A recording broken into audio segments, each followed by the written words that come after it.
Hey guys, SmoothJK here with a character spotlight of RIN TOHSAKA. As you can see, I've gotten her up to job 2, and partly because I used some shards, which was probably not the smartest thing to do, but I did want to kind of rush this review for you guys. I don't want to put it out like super late and it just kind of ends up being useless.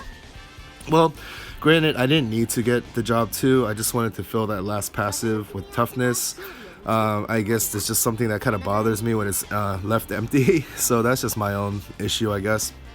I do want to point out that basic jewel magic only take it to level 15 because after 15 there's nothing there. I mean, I got solid legs at level 15. There's no reason to get it to 20 and waste your zenny. I think that's the same for archer as well. It's kind of weird. I haven't really seen that before. But yeah, this is pretty much the setup. There's really not a whole lot of options or anything like that.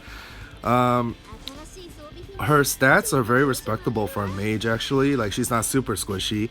Her attack is mediocre, but at the same time, that's what that 4x buff is supposed to compensate for.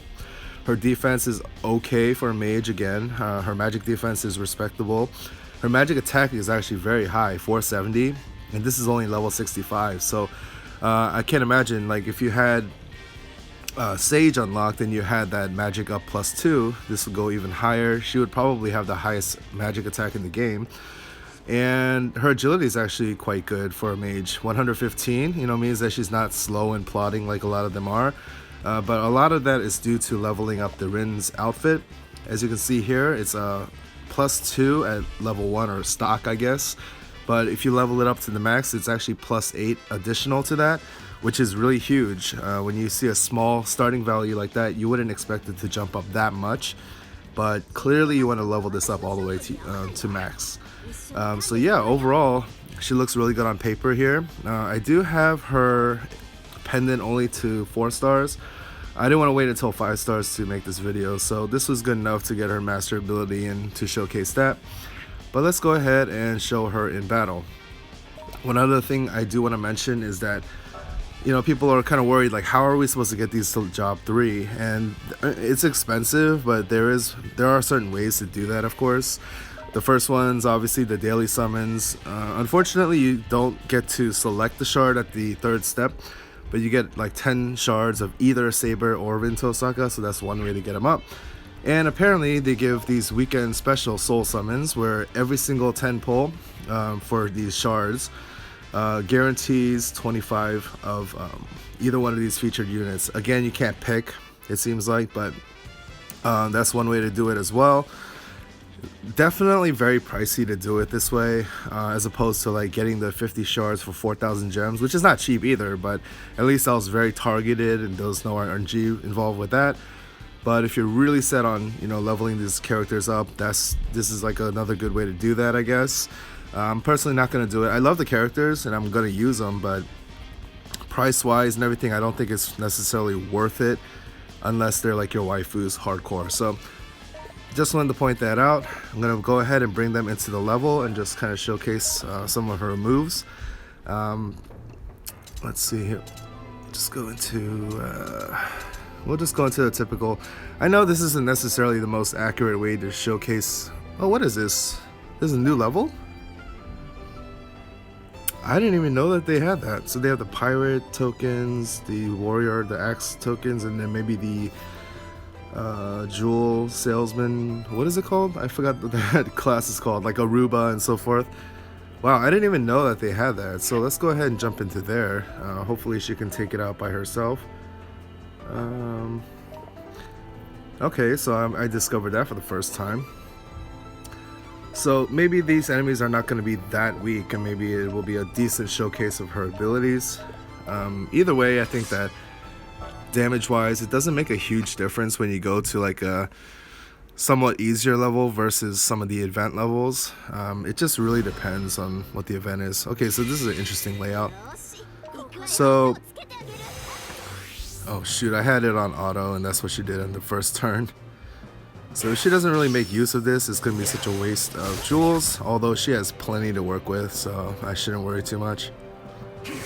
Yeah, so at level 65, she starts out with 196. Yeah, so I don't know why it autos to do solid legs. It's not like when you use Holy Brawlers, they auto to do Sharpening Focus, so Don't know why she did it there. I'm just gonna attack this guy here. Okay, so auto attack does 687. Let's use something else. 964. That's a nice little multiplier there. Remember that most of these multipliers have been increased pretty significantly from the Japanese version, so definitely worth keeping that in mind. Yeah, okay, so she's a lot faster than these guys. So a curved shot that inflicts blind. Wow, 5x5. It's only 20 joules? Oh, but it doesn't do damage. Oh, that's why. Okay, I see. So it's not that great, but you know, not a bad spell either. Yeah, why don't we just go ahead and do that? I just want to see what it looks like. Oh, okay. Kind of looks like a flashbang or something. That's very interesting. I mean, but the fact is, it only really makes him miss by like an additional, like, what, 10%? So it's not really that good. Alright, so Serial Gander Strike. This is one that they have buffed from the JP version. Normally, you'd have to stand there and cast this, which is really bad because this is pretty close range. Like, it's one of these 6 squares in front of you in a rectangle shape kind of moves. So, like that. So, clearly, it's not ideal to stand and cast, so I'm glad that they removed the casting time. The damage is not that great because it is AoE and it's quick, so you know, it's a fair trade. Okay.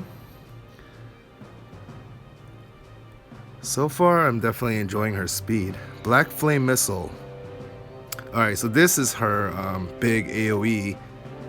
This does have a casting time, so let's see. Oh, he moved. Oh, that's pretty cool. Okay.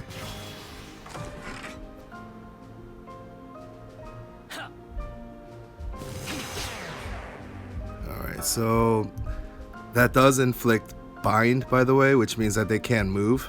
They can still act, but they can't move. And keep in mind, all these abilities minus Deceptive Blackness have fire attached to them. So let's go ahead and use her master ability here. Average one has a range of 5. So let me step back. Let me see how far this goes. Let's do that. 1187. And it also raises her own magic attack by 30%. Again, a very good buff. And it inflicts a guaranteed stop. So, well, it's not going to matter in this case because it's going to die. But very good master ability, actually. I mean, a 30% buff on its own is pretty good. But to have a strong attack attached to it, that's really good. Okay, so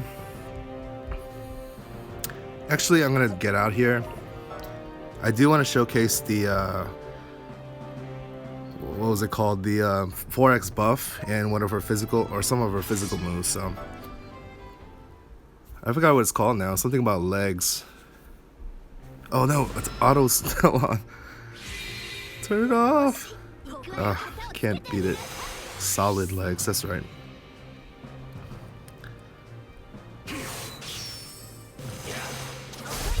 Okay, so those two guys moved pretty recently. Maybe I can get off that AoE attack.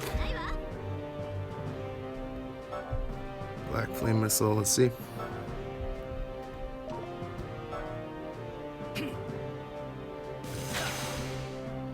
Yep.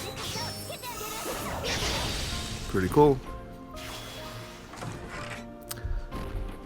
Okay, so this time I am actually going to clear the level because, as you saw, I have not done it before, so might as well. We'll just make sure I can get in range. Alright, so let's do... Alright, so Sweeping Kick is, what, 3? Yeah, it's a 3 rectangle. And then Palm Strike is single attack, so let's do this. Solid legs.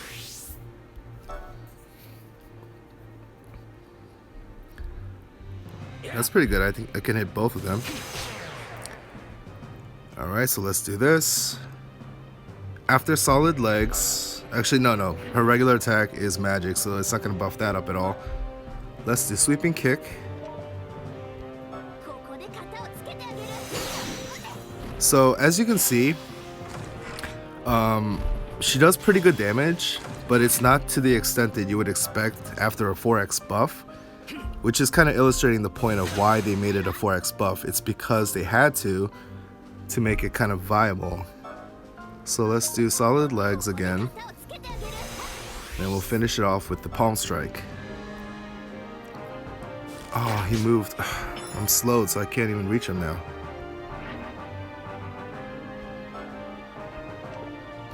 You know what? I'm just not gonna do it. I feel like I'm not gonna do a whole nother round for that. But let's just finish it off with the master ability, because this actually does take into account. Is this the hybrid? Yeah, physical and magic attack. Oh, wait. Why did it not do more damage then? I'm not really sure. Anyway, that's her showcase. I have to actually go right now, so hope you guys enjoyed. She's actually pretty fun to use. Like, it feels like she's fast, and you know, her mobility is probably a little bit of an issue. I wish it was 3-2, but again, she's a mage, so for her to have 3-1 and that 115 agility and the range and everything like that, and fast cast times for the most part, or instant cast times, she seems like a lot of fun to use. So yeah, that's pretty much it for you guys. Gonna go ahead and have a busy weekend now, so hope you enjoyed and learned a little bit of something. Let me know what you thought about that last attack. Maybe I wasn't paying attention, but I feel like it should have done more damage after doing the solid legs buff. Or did I not do it the second time? I don't know. Anyway, take care guys, and peace.